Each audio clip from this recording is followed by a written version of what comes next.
Thank you for coming out on this rainy day. We really do appreciate you coming as we celebrate the state of our community.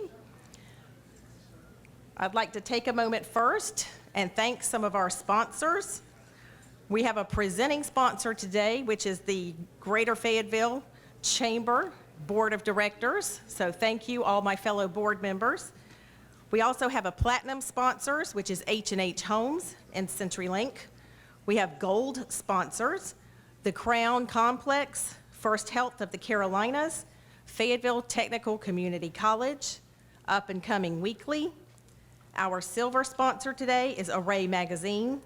Our bronze sponsors are the Cape Fear Partners and Hendrick Chrysler Jeep. So thank you for sponsoring this event today, and thanks everyone who purchased tickets. We hope that you really will enjoy the information from today.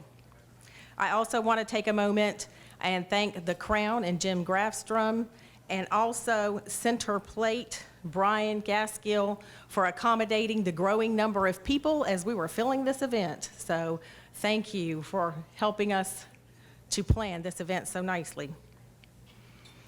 When you are at your chairs, you will find a copy of the Engage magazine.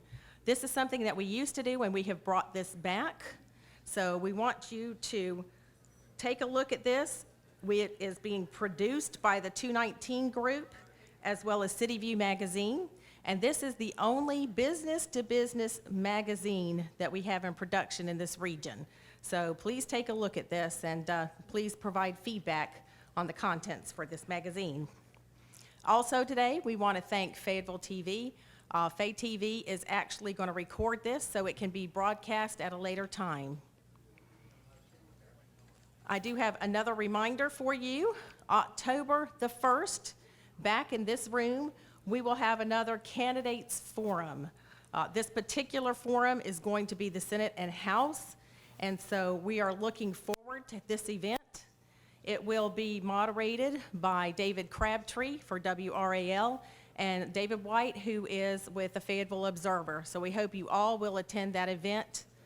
We expect it to be a great day. And I also want to thank those who have sponsored the candidates forums. Thank you for helping us in this election season. At this time, I do want to recognize that for the first time, we are joined today by the Hope Mills Chamber and also by the Spring Lake Chamber. It's nice that we're all beginning to partner and work together.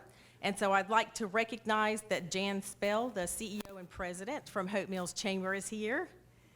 And Curtis Worthy from the Spring Lake, their CEO president, is here as well. Thank you for coming and being a part of this and for partnering with us. We really appreciate it. And I know we still have quite a few people coming in. Sorry for the rain. I think it's held up some things today. But at this time, I would like to introduce the interim CEO to the Greater Fayetteville Chamber, Mr. Darswell Rogers.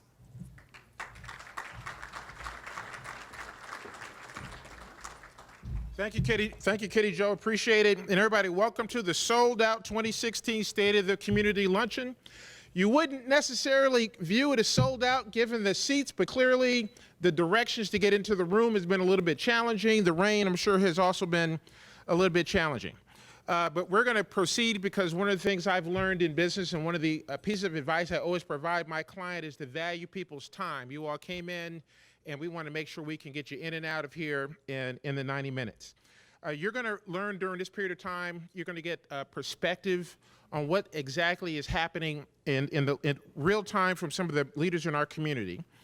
And really, Kitty Jo already mentioned the collaboration, which I really think is very important, because when you think about the state of the community, it's the chamber, and there's more than one chamber in this community, so we really felt very strongly that it was important to change the perspective and recognize the fact that as a community we're going to grow, and what good that happens in Fayetteville, Spring Lake, Hope Mills, and the other communities is just as relevant as Fayetteville proper.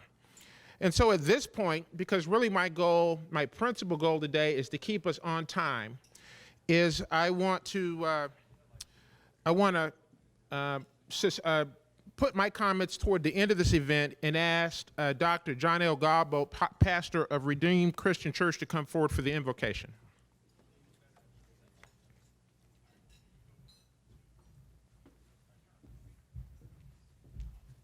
Thank you, Dorswell.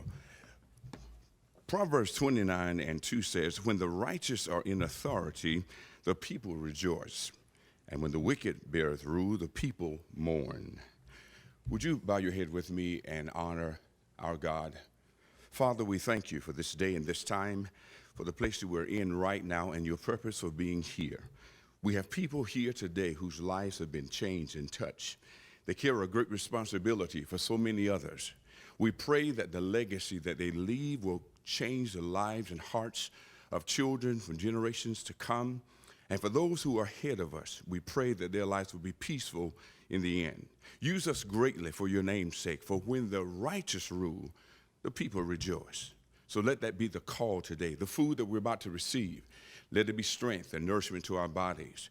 Let us be used for your sake, and give us wisdom and understanding that what you called us to be and to do from the very beginning of our existence, that we'll do it every single day without fail, for we ask in your Son's name, amen. Lunch is served. Enjoy.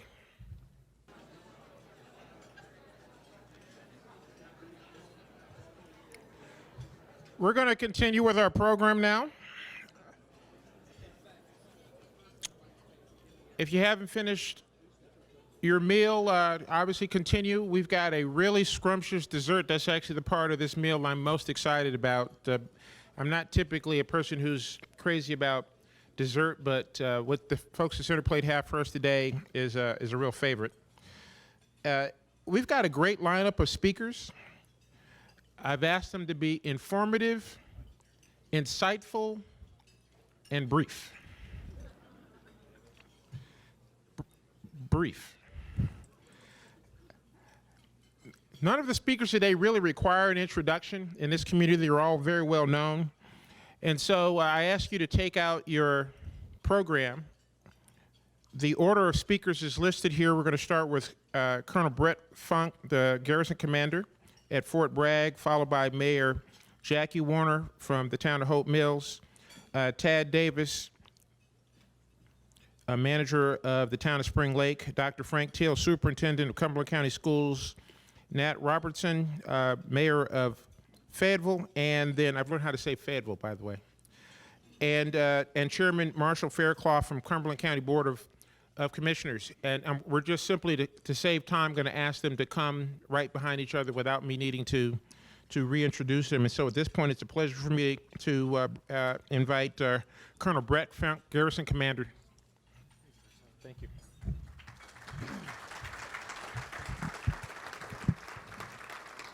All right, good afternoon, and thank you very much for the invitation to speak at today's event. It's actually it's amazing how fast a year goes by. So last year over at the Bordeaux over there, kind of giving this for my first time. So now I can actually honestly look forward and look backwards and kind of reflect on some of the time, and to be able to kind of talk through this in terms of being able to paint a picture in terms of where we were and where we're going on this one. So first and foremost, Fort Bragg in this year, it was a great year. We had a very successful year, kind of a couple surprises that were out there, and we truly, had a very successful year in that. So first and foremost on that one, so 3rd of July, hosted the first ever professional sporting event on a military installation. It was the Atlanta Braves going against the Miami Marlins.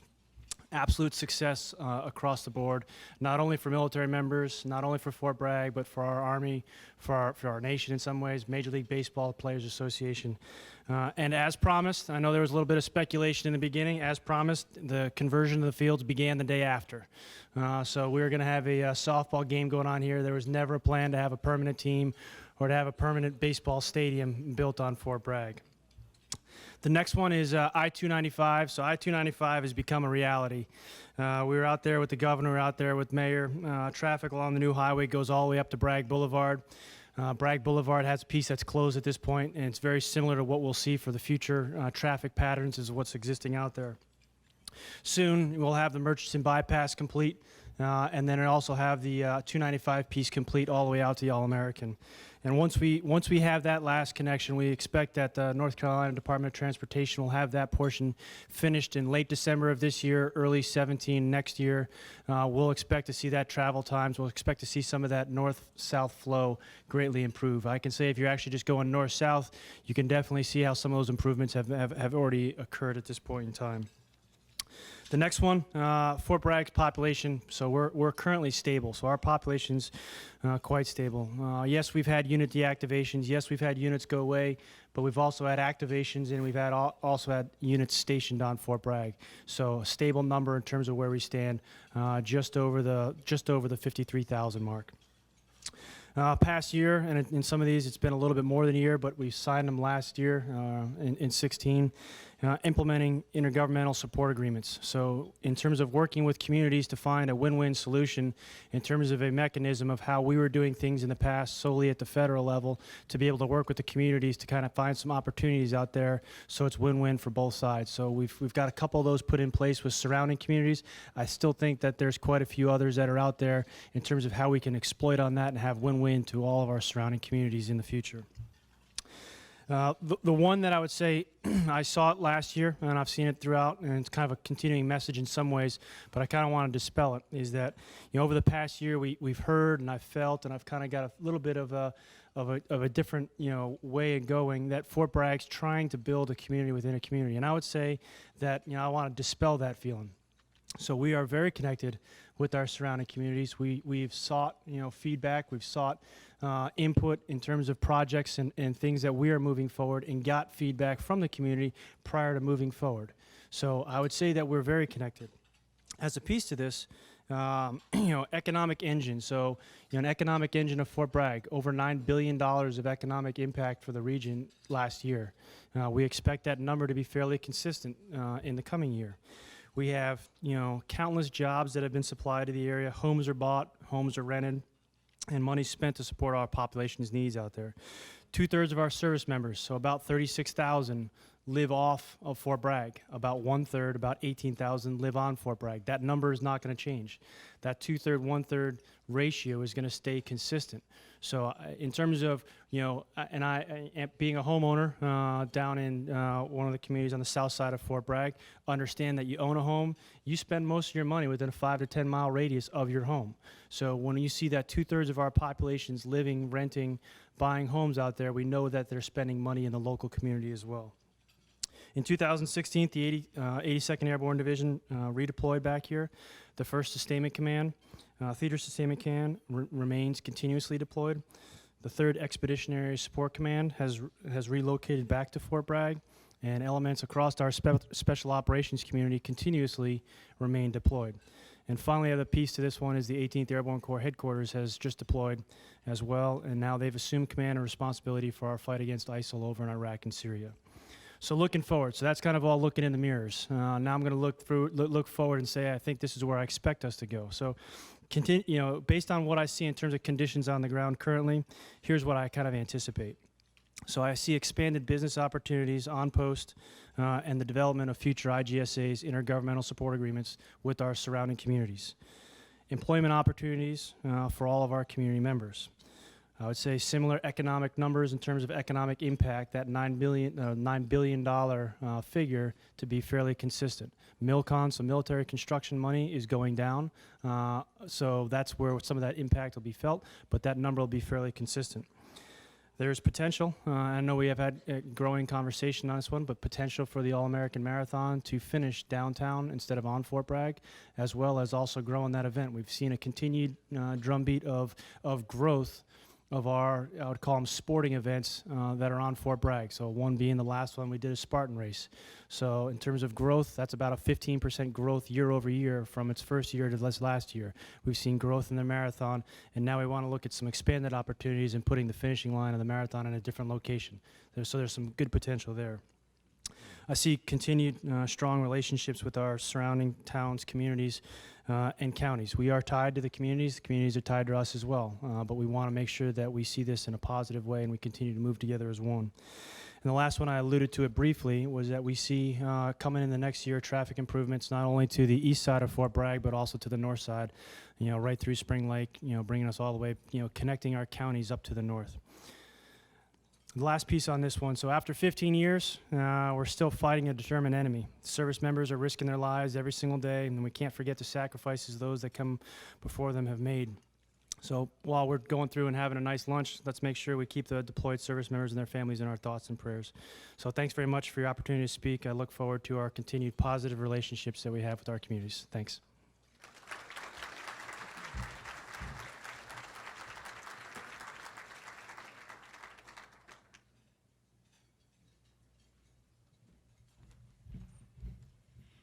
It's always exciting to get to come to luncheons like this so I can brag about Hope Mills. If anyone has been to Hope Mills lately, you know that once you get there, you can't get out. If you get there, if you get on Main Street, we've got right now a stormwater project, a DOT project, a medium project, a traffic signal project, along with the dam project. Now, if you think that's a lot happening on one street, which would be Highway 59, with all the trucks think they have to use that to get to Rayford Road, you can imagine it's just a major traffic congestion mess. But we've also got Lowe's. And Lowe's, we're in a competition to see who can get built quicker. Lowe's, the Walmart Marketplace on Legion Road, and thank heaven, the dam again. I said that I was going to, hopefully before I get out of office, that I won't be called the dam mayor. I'll have a lake. I want a lake out there. Important facts for you, though. Marketplace shopping center that's coming up on Legion Road, supposedly it's going to open maybe by Christmas, and what's happening there is probably going to be about 100 jobs in the Walmart, another 48 in the 8 shops that are going to be tied to that. Lowe's predicting about 125 new jobs for Hope Mills. We're also looking at what has happened with all this growth. Legion Road is basically a little bit under construction. Camden Road is under construction. I've already alluded to the fact that Main Street is, so that we've got all this happening in Hope Mills right now. And yet, just so you'll know, won't get my numbers wrong, Valley Inn 1 and 2, 2 housing developments. Right now there's 170 homes being built. Over half of those are already occupied. The Preserve at Lake Upchurch, they're building 71 homes, a little bit more high-dollar homes, and right now there's not that many of those occupied, but they're heading toward being occupied. Georgetown Estates, which is a new housing area out near John Griffin Middle School, we have 313 houses proposed there. Millstone Landing, didn't think anything else could be built at Millstone because we got houses, condos, apartments. Well, guess what? Millstone Landing is coming behind Millstone Theater, and so there'll be some more condos there. So Hope Mills not only is growing, expanding, but everybody wants to be in Hope Mills. So I'm just hoping that I can forecast in 2017, when I come back, there'll be kayaking, canoeing, and fishing in our lake, that you can go to Lowe's and buy everything you need so you can go do those types of activities.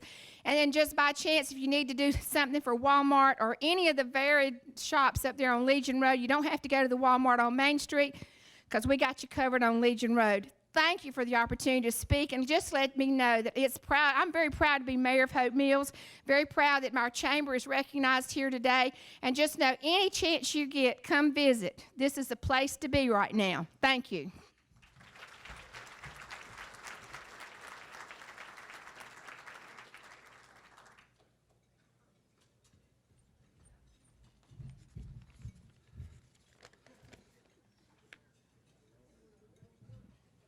Good afternoon, ladies and gentlemen. It's wonderful to be here representing the great town of Spring Lake, the northern outpost of Cumberland County. I bring you greetings on behalf of Mayor Chris Ray and our Board of Aldermen. I appreciate the opportunity and the ability to return to the mic here at the Crown as town manager and, more recently, part-time traffic cop in the town of Spring Lake. First and foremost, Spring Lake is open for business. As we work through the final months of road construction, we will totally transform the community. But in the meantime, we welcome each and every one of you to join us there for a variety of dining and shopping opportunities. We're also placing renewed emphasis on economic development throughout the town. A revitalized Greater Spring Lake Chamber of Commerce, under the capable leadership of Curtis Worthy, is leading the charge and working hard with us hand in hand to establish the conditions for success in our economic development arena. Excellence is becoming a familiar watchword here in Spring Lake. The Spring Lake Walmart this year was named the top Walmart in the entire region. Our Hampton Inn, always an award-winning hotel, was one of the top 20 in the entire chain globally this year. The Chamber named Kingdom Development as the best small business in Cumberland County this past year. And more recently at the Joint Appearance Commission banquet, one of our homes on Main Street was named as the best landscape home in Cumberland County. So we are trying to set a standard for others to emulate. We're continuing to grow and expand. Opening this year will be a Courtyard by Marriott that will include a Starbucks in the lobby. We recently renovated the Sleep Inn with luxury suites. And both of these properties are about 4.5 miles from the front door of FORSCOM headquarters and about just a little bit further down the road to 18th Airborne Corps headquarters. So again, open for business and quite nearby to Fort Bragg and anyone traveling up and down the 87-210 corridor. We'll be opening up Compare Foods International at Southwind Plaza later this fall, and it will probably rival the existing store that many of you may have seen over on Bonanza Drive here in Fayetteville. We've completed our Trojan Plaza strip mall this past summer, and we'll be breaking ground very soon on another strip mall there on Bragg Boulevard. Our Southwind Plaza complex is soon to undergo a $500,000 facelift and bring in new national brand stores to that facility. And we'll also be demolishing a number of dilapidated buildings along Highway 210, and in the footprint of one of those will be a new cookout restaurant adjacent to the Taco Bell. So again, there's a lot of movement going on, and when you look at the number of inspections and other activities that we've got in construction, it's huge in terms of the direction we're moving forward.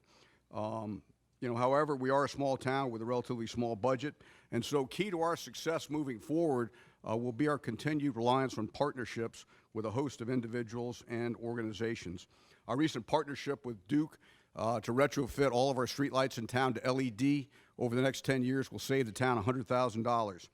We partnered this year with FAMPO to receive 2 grants totaling $250,000 that will be the centerpiece of our sidewalk initiative that will really reinstate a tremendous amount of pedestrian trafficability throughout the town. We are a walking community, and we want our folks to be able to do it safely. We've partnered with the city of Fayetteville as they move forward with their red light camera initiative, and we hope that we'll be able to piggyback off their effort in 2017. We partnered with Cumberland County to extend the sewer lines out to the Overhills Park community. That's in the early stages, but again, we think that that's going to be a tremendous benefit to the residents that live out there nearby to the town of Spring Lake. We also had the opportunity this summer for a unique partnership with the town of Hope Mills with their mosquito spraying trucks. And so we developed an integrated mosquito plan this summer, and we were able to integrate their trucks, and we're really thankful for them for that opportunity. We've also partnered with Fort Bragg on a number of levels, primarily helping to showcase a lot of the recreational opportunities that are out there, whether it's Stryker Golf Course, the world-class skeet and trap facility, to Smith Lake, all of which are open to the public. And we've also been in dialogue on the upcoming entertainment center and the jobs that it will bring to the area. And of course, that entertainment center is probably less than 500 yards from the town of Spring Lake. And so we hope that many of our citizens have an opportunity to partner with Fort Bragg in employment opportunities out there. We've embarked in partnerships with 2 great organizations on a couple of great sporting events. One, the Army's Army bicycle ride that starts at Mendoza Park in Spring Lake, goes north up in Harnett County. It's a 60-mile ride that happens in the spring of each year. We had about 150 cyclists out there last year. The proceeds go to Children of the Fallen, so it's a very worthy cause. And so we're hoping to get many other folks out this year and double the number of participants. Just last weekend, we partnered with USO for a 5K run walk in Spring Lake that started at the rec center, went across the new bridge, and then over to W.T. Brown Elementary School and back. It was a pretty fast tax-certified route, and we're hoping to build that relationship with the USO and have that be our marquee fall event for folks in the area. Again, about 150 runners, and we're hoping to double that easily by next year. We're also in the process of working closely with the Nature Conservancy and the Sand Hills Area Land Trust to develop what we're trying to turn into an urban conservation area, much like Weymouth Woods. It's about a 90-acre tract known as the Muttsburg property that was owned by the Sand Hills Area Land Trust and Nature Conservancy.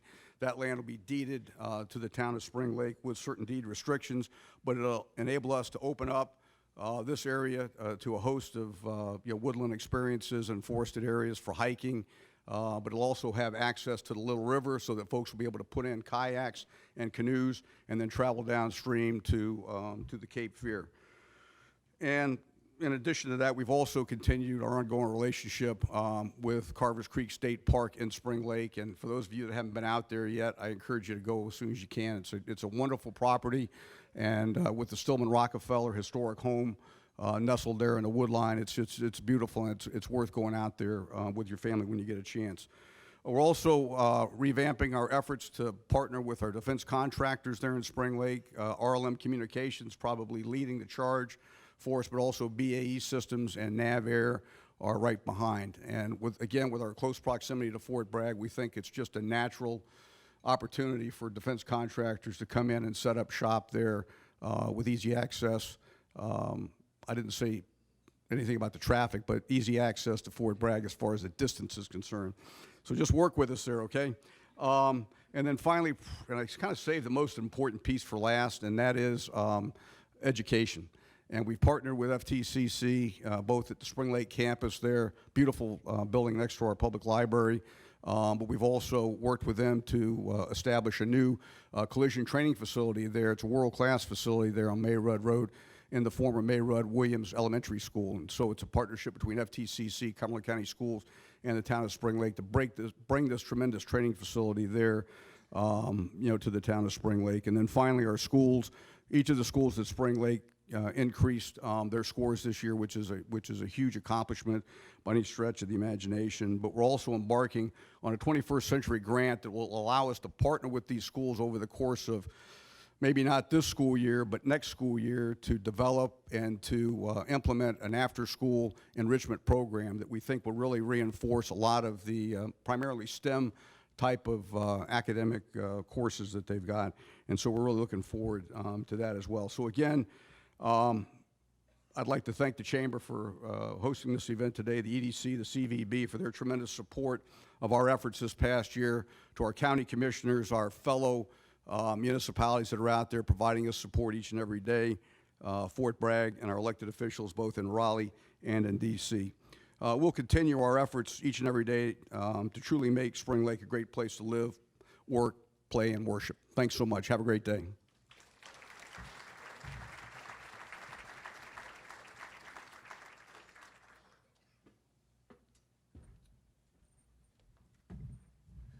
I, too, want to thank the Chamber for inviting us again to come and present on the schools. I want to recognize Mr. West, one of our board members here, as a member of the Chamber. I think he's over here. And I want to recognize the staff and also thank the mayor for bringing some of our students. Real briefly, this last year, we're test-oriented and things such as that. Our test scores are up significantly. In fact, most of our test scores are above the state average, which is significant for us because a couple years ago, when they renormed the test, they dropped down, but we've established that. A couple years ago, when we established it, we were named one of the most improved school systems in America. That award's no longer given, but we believe that if that was occurring, that we'd be eligible for a Broad Award again. In our system, all along we talk about True North, which is that every child makes their growth, because if they make their growth, they meant they got proficiency for that year and move forward. This past year, our numbers were so significantly high, we moved it up, but only Charlotte, by just a tenth or so of a point, had more growth, schools that made growth, and Raleigh and some other ones were significantly lower. And I think that's where it is, because sometimes we talk about poverty as if you can't achieve with poverty, but growth shows that all of our schools can do that. We moved all of our schools. We had last year at this time, I said we had 2 F schools. We have no F schools. And that was without a change in some of the things that we had advocated for. Through the support of the community and the legislature, we got some rules changed as far as recruiting teachers, so it's actually easier for us to recruit military spouses to work here and recruit retired military people. We still have some work to do on that, but at least we're making progress in that area. Last year when I was here, I talked about we had a new initiative. Our principal said if we could just get kids to school on time, we could improve achievement, and I've said we've improved achievement. We started our every minute counts, and we actually reduced tardiness by 25%. We're going to do a better job this year, but that was a start for us. I actually think we did more than that, but because we really hadn't been tracking, I don't think the statistics were as tight as we wanted to be. And that's another example as a partner. The police chief and I put together an outreach in the Douglas Byrd area, and it's been so successful that we've agreed that that two-person team with Officer Fair and Pastor Rowden can now go to other areas, and so they'll be expanding their home visits to the Westover and to the Douglas Byrd, excuse me, not Douglas Byrd, but the 71st. And if the other cities are here and want to dedicate a police officer to help us do it, we'll be glad to work on that too, or we'll be glad to work with the sheriff. Last year I talked about how we started a program, and I want to thank the chamber. We started our work perks program, where we basically asked the business community to say that they were willing to give our employees discounts, and that we would advertise it, and they would show their badge and get discounts. We're up to about 100 businesses now that are actually giving our employees discounts. And what that does for our employees, I've heard over and over again from our people as they walk into some place, they'll say to us, do you have an employee discount? And a restaurant will give it to them. And I hear from them all the time that they feel valued as an educator, with the fact that businesses will say that they value so much what they do with their children that they're willing to give them a discount. So again, if you want to be involved with it, if you contact me or my communication staff, we'll get you in work perks. We advertise it to the staff and move forward with that. This year, expanding the partnership even more, I want to call out and give credit to Commissioner Adams. We actually are doing the divergency programs this year. I mean, what it really does for our kids is, and he's really the best, and Judge Steele was another strong advocate, our kids are kids. And they can get, I don't know where Claire's is, but apparently Claire's has a lot of glitter and tempts our kids a lot.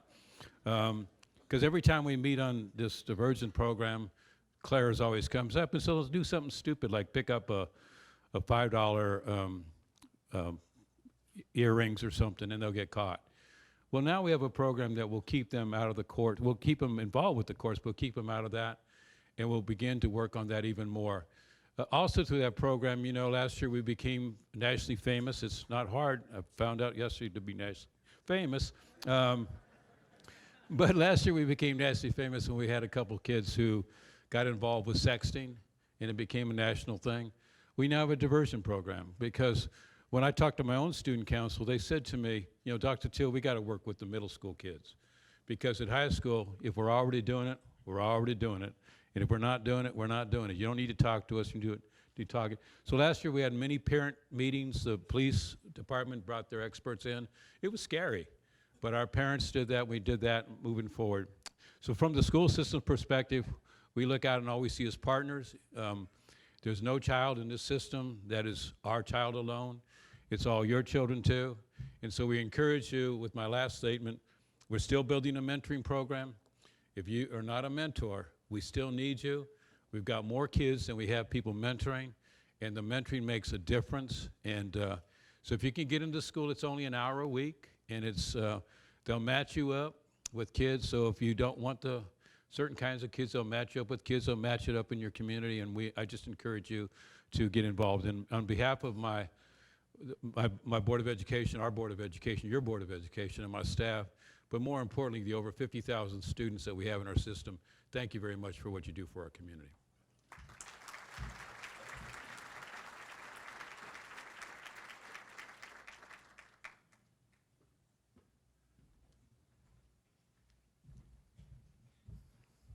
Hey there. Hey, y'all. First, I'd like to recognize my fellow council members, Councilmember Jensen, Arp, Deviere, Wright, and McDougal for being here. Thank you all very much. Also, our chairman of the Cumberland County delegation, John Soka, is here. Would like to thank John for being here as well. You know, about 3 years ago, I had the honor of being sworn in as Fayetteville's 35th mayor. When I took office here in Fayetteville, we were just getting over a community divided by racial tensions. We had one of the highest crime rates in the nation, and our first responders were ill-equipped, understaffed, and underpaid. Our inspections department at City Hall measured their turnaround time in days and weeks, not in hours. We were even fighting with ourselves and PwC over the authority to serve our residents. Visitors to Fayetteville, they saw an overgrown, littered landscape on our gateways and corridors. We had abandoned our youth leadership programs. We had stopped regular meetings with our county partners on important issues like economic development, zoning, joint 911 centers, and county-wide water. Now, in just the past 3 years, we're closing the gap on other communities as we compete for the same economic expansion dollars, quality job projects, and quality of life issues. Your city leaders are changing the culture at City Hall. We're raising expectations with customer service, responsiveness, and engagement with our residents. And we are looking for the first time at data-driven project management and innovative solutions to basic city services. How unique is that, right? So, at this time, I'd like to take a little break and point your attention to the gentleman in the back of the room, this back corner right over here. He is our chief of police.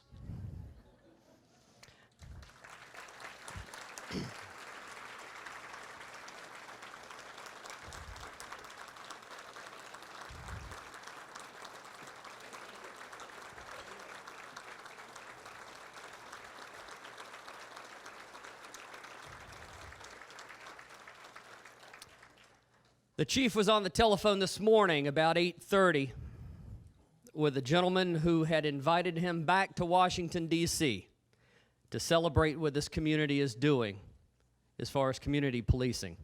He will be joining our Attorney General, Loretta Lynch, on October 6th back at the White House, and we couldn't be more proud.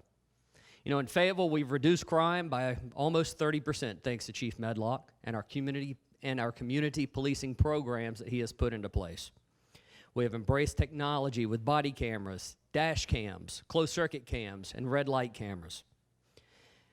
And we've got a new desire to be on the cutting edge of new policing methods.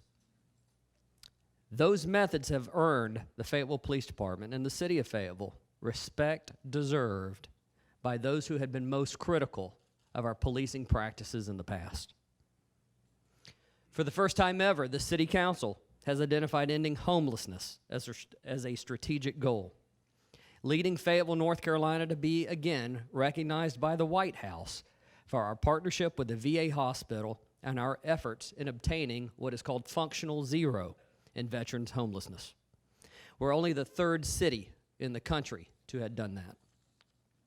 3 years ago, I created a Gateways Committee to improve the aesthetics of our front yard, recognizing we needed to enhance the natural beauty of our city. We've resourced extra work crews to clean our gateways and corridors. Fayetteville's first impression is important for our visitors and our future residents. After a decade, we've revived the Fayetteville Cumberland Youth Council that will yield dividends in the future by developing leadership with our youth. I would like to ask them to stand at this point and be recognized.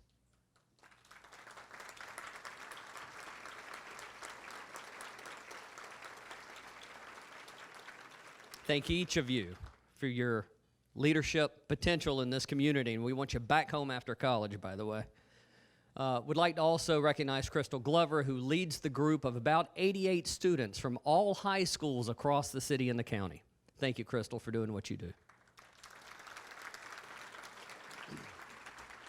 After only 2 years, this group of student leaders have won statewide recognition, and for the first time ever, the North Carolina State Youth Council will bring its annual meeting to Fayetteville to experience some of the great things that we know we have in our hometown. With this list of accomplishments and the construction of 2 new community pools, the first new pools in Fayetteville since 1948, and the passage of the first ever Parks and Recreation bonds. We have a fire department with an ISO 1 rating. We're entertaining a new baseball stadium. We're building more sidewalks, expanding the bus services, and about to start on a $25 million expansion for the Fayetteville Airport. Your city council is enhancing the lives of our residents, young and old, Republican and Democrat, native and transplant, rich and poor. This is important because for the community to succeed and grow, we must recruit more business and industry. We must do things that make our community more attractive for those who want to locate or relocate here in Fayetteville. Ladies and gentlemen, the state of the city is strong, and we're getting stronger. This is only because of the engagement and inclusiveness of our community. In closing, I'd like to encourage each of you who live within the city limits of Fayetteville to volunteer yourself and serve on one of our boards and commissions. The registration is available on the city's website. Don't be bashful.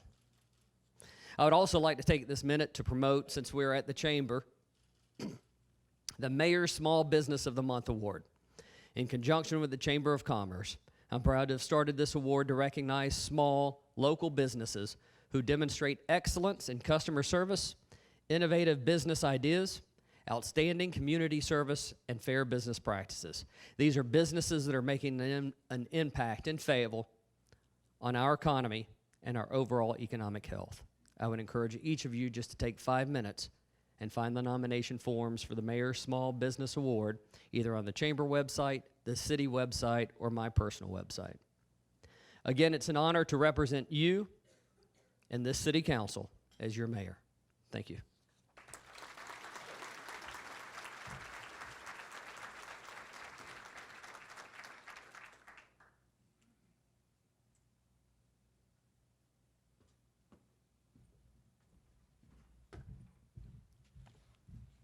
Good afternoon, everybody.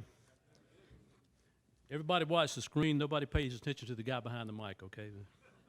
Seriously, I'm glad to be here. I just think this building is so wonderful, and I love it every time I get to come over here, no matter what's going on. But today we enjoyed a great meal, and my hat's off to the staff of the Crown Center. At this time, I'd like to recognize a few county commissioners that I see. I see Larry Lancaster, wave your hand, Larry. I saw Glenn Adams come in. He's back in the back. Are there any other commissioners that I missed? I've got County Manager Amy Cannon, and I see a few candidates for County Commissioner. Mike Booth, raise your hand. Any other candidates? Give everybody equal time. I don't see any other candidates. Okay, there is very, very, very much going on in the county, and I don't have time to tell you all about it, so I'm going to rush through this as quickly as I can. I just want you to know that, first of all, there is a politician shortage in Cumberland County, and so you have to put up with people like me instead. I prefer to be a business person. That's what I've been for the last 40 years, my entire adult life. And since this is a Chamber of Commerce event, I'm going to talk to you as a business person to business people. And the first thing that I want to do is run over I get all these newsletters and different things. I always want to know what's going to happen in the future, and nobody seems to ever know it. But I like to read a compilation of what different people think. And this particular guy here is Alexander Green. He's quite a futurist. He's an investment advisor, but he also tries to look at the big picture to tell everybody what's going on.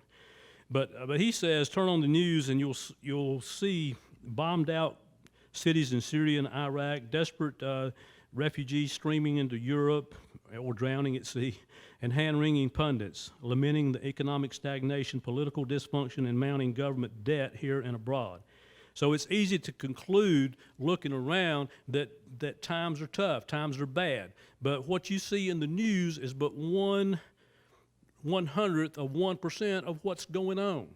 The real stuff that's going on doesn't get reported. So 99.99% of the stuff that's going on in the United States is good stuff. Let me give you some examples. Human lifespans have never been longer. Standards of living here have never been higher. In fact, in the world, they've never been higher. The American work week at 34.4 hours has never been shorter. Communications have never been faster. Worldwide travel has never been easier. Computers, laptops, tablets, and smartphones, which are revolutionizing our lives, have never been cheaper. American cities have never been safer. Educational attainment has never been greater. The essentials of life, food, clothing, energy, and shelter in inflation-adjusted terms have never been more affordable. Fantastic innovations in medicine, groundbreaking drugs, medical devices, and therapies are saving and extending our lives. All forms of pollution, with the exception of greenhouse gases, are in decline. The American military, the primary defender of the free world, has never been stronger. For decades, experts warned Americans that we had to end our addiction to foreign oil. Yet, thanks to new technologies, 2 years ago, we surpassed Russia to become the biggest energy producer in the world.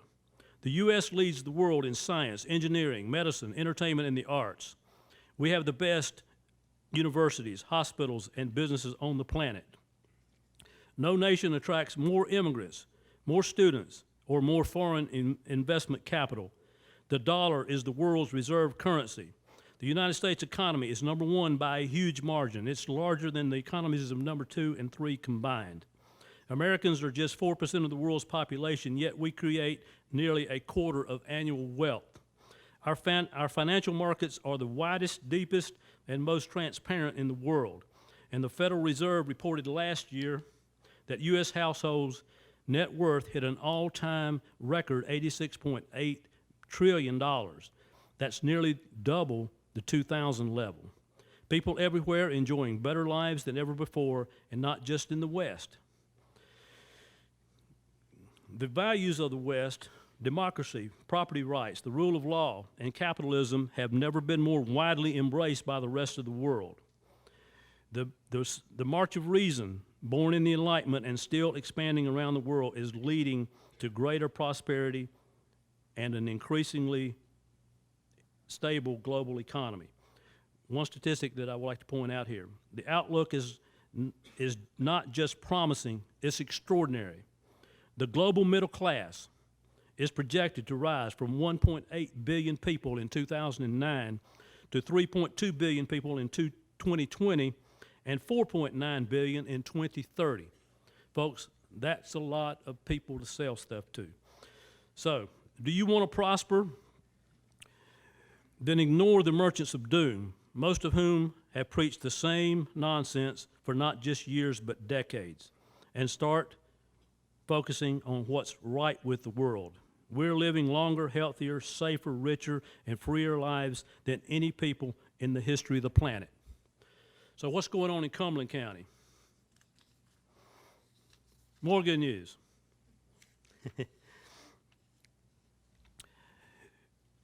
Together with the city of Fayetteville, we are looking at a consolidated 911 call center, and I don't know if we can save any money doing that. It's going to be iffy, but right now we're vulnerable. We've got 2 separate 911 call centers, and they're not earthquake-proof, flood-proof, and things of that nature. So we've got to continue to work on that. So that's one collaboration with the city and the county. As you well know, it's been well reported that the General Assembly, I heard John mention, thank you, John, and Wesley, if you're here, also approved $7.7 million in recurring funds for a medical residency program at Cape Fear Valley Health System that is expected to start next July. And right now we have 157 residency slots approved. We'll ramp up to that. They won't all be filled the first year because we have to do a first year residency group. The second year we have to do first and second year, and the third year we have to do first, second, and third. So it'll ramp up to this 157 over 3 years, and by the time it does that, there'll be more than 157 slots. We're hoping for 300 to 350. So that's a lot of federal money coming in here to pay those residents. Those guys are going to make at least $50,000 a year plus benefits. So that's economic news. The even better news is if we can get 50% of them to stay here, which is historically the norm, we will all have better access to health care. So that's a win-win for everybody, in my opinion. What got me excited about our economy this year was the fact that the city of Fayetteville passed a parks bond. I think that is great news. I'm looking forward to see what they do. I'm hoping we can get something really going good on the river, and the mayor and I, as reported in the press, have been talking about, is there anything that we can do to possibly relocate that facility, that salvage yard, if in fact the city is able to take advantage of that from a park standpoint. We're just kind of looking at that, and we've asked staff to kind of look into it. And Mr. Rogers told us that he got a call that that might be something that the owners of the business would be amenable to. So if there's a way that the city and the county can work together to help that situation, we will do it. Many of you were very concerned that that had to be approved, but sometimes we don't all know the inside of what's going on with things. Another of our proposed projects is the baseball stadium, and again, the county is a helper here. We are not equity partners. We will not own any part of the baseball stadium, but we are happy financial participants, and we're glad that we're able to do that. What gets us excited there as well is the private development that is slated to go around that area. So we will give a portion of the tax benefit that will derive to the county, to the city, to help them pay their debt for that. The unknown right now is the impact of the revaluation that will be effective next year. January of 2017, we've got to make a big decision, and that decision will be what kind of tax rate are we going to be looking at for next year. The latest numbers that I heard actually were back in June, and think about it like this.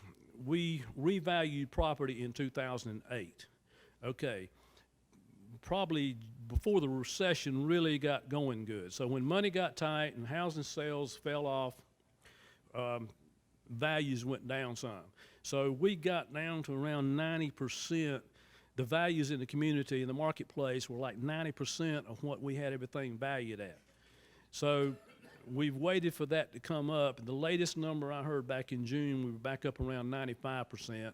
And I don't have any measurements at this point. We probably won't start getting those till October, well, probably November, maybe December, because the tax staff is going to work right up to the end to get the latest values possible. But I'm optimistic because I see around the sales have picked up around here, and I think that that we're probably going to be okay if we don't have to hit the tax rate more than a couple of pennies.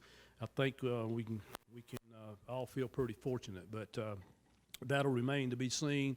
And we won't know until we get those numbers just how much money we will have available to help with these projects. But there are so many projects out there. The county manager has identified $41 million of things that we have been asked to do. And I'm pretty sure that number has gone up, Amy. She hadn't told us what that 41 includes yet. I don't even want to know until maybe next month sometime. But in any case, this is a very exciting time, and there are so many interesting initiatives coming forth in our community, and it's an exciting time to be part of it. So, quite frankly, I thank you for that opportunity. I'm glad that you've had the confidence in me the past 8 years, and I'm delighted to be the chairman of this fine group of people that I get to work with, and I want to thank them. I want to salute all of you for what you do in our community, and I'll just say, have a nice day.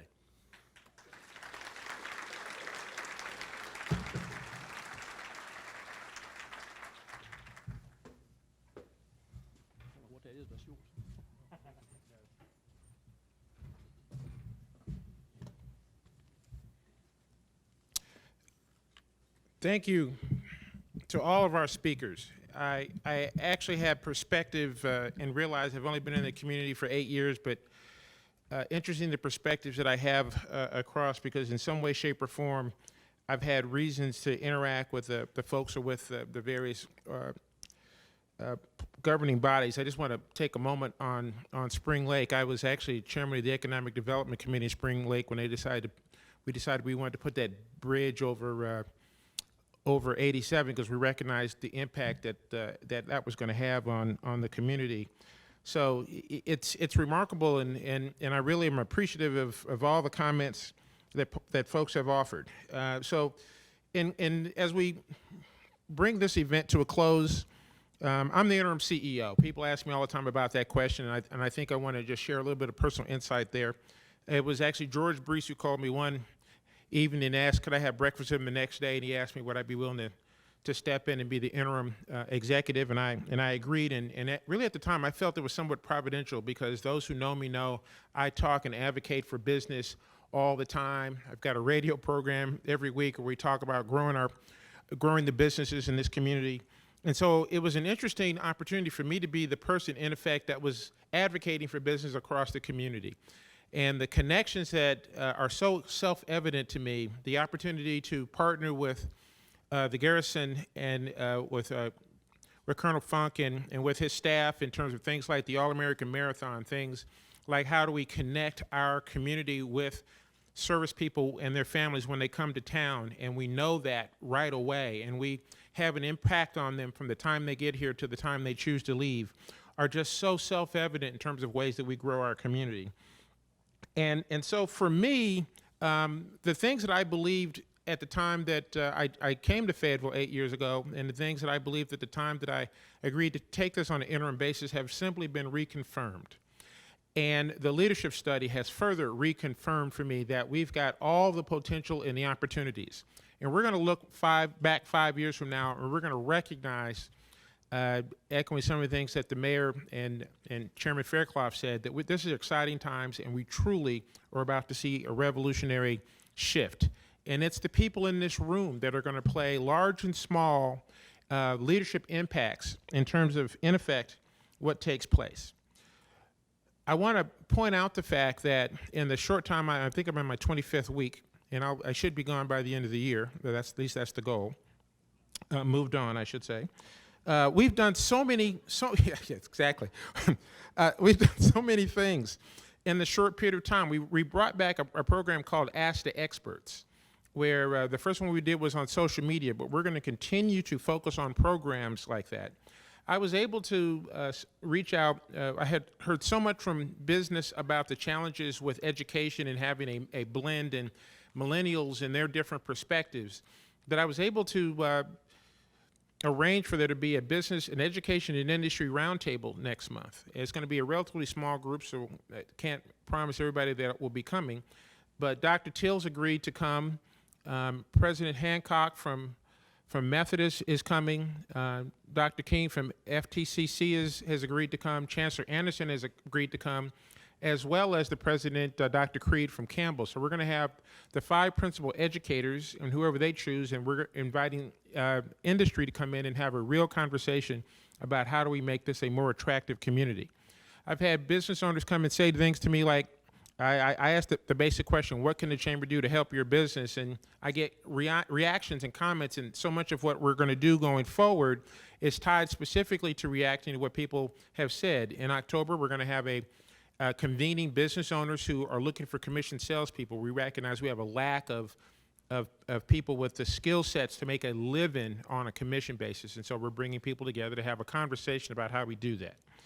And so as I close, I just want to remind people of some very important things, and I want to, Bill Bowman made sure I had a copy of Up and Coming Weekly, because on the back of it is our candidates forum that's coming up on October 1st. So those of you who, it's going to be right here at the Crown, and we want to encourage everyone to certainly come and participate in that program. On October 20th, we've got our annual oyster roast. It's going to be out at Paradise Acres. It's always a wonderful time. You'll be able to come to the FayBiz website and do that. And so finally, in closing, I want to again thank our presenting sponsors, the board that supports me so much here at the Greater Fayetteville Chamber, our platinum sponsors, H&H Home and CenturyLink, our gold sponsors, the Crown Complex, and Jim Grafstrom's, he's been awesome. And let me just go ahead and give another kudos to the folks at Centerplate, the Atlantic Coast Pipeline, Up and Coming Weekly, First Health of the Carolinas, Array Magazine, our silver sponsor, our bronze sponsors, Hendrick Chrysler, Jeep, and Cape Fear Partners. I want to thank Fay TV, who has agreed to come today and record this. It's going to be awesome to see that there. Again, Dr. Godbolt, thanks for an outstanding message to begin. Minuteman Press did the printing of the programs. We'd like to thank them. I don't want to miss our ambassadors, Gary Rogers and Jamie Pendergrass, were at the door directing everybody where they needed to go. Deanna Morgan, we've got an intern from FSU who helped us out today. Thank you so much, Deanna. And then our staff, Lynn Grates, who coordinates our MAC activities, Jenny Proctor, Kelly Moore, and Nick Kapapis. Thank all of you for your attendance. Thank all of you for your leadership in this community. And I hope that you have a wonderful rest of your day and the rest of the year. So long.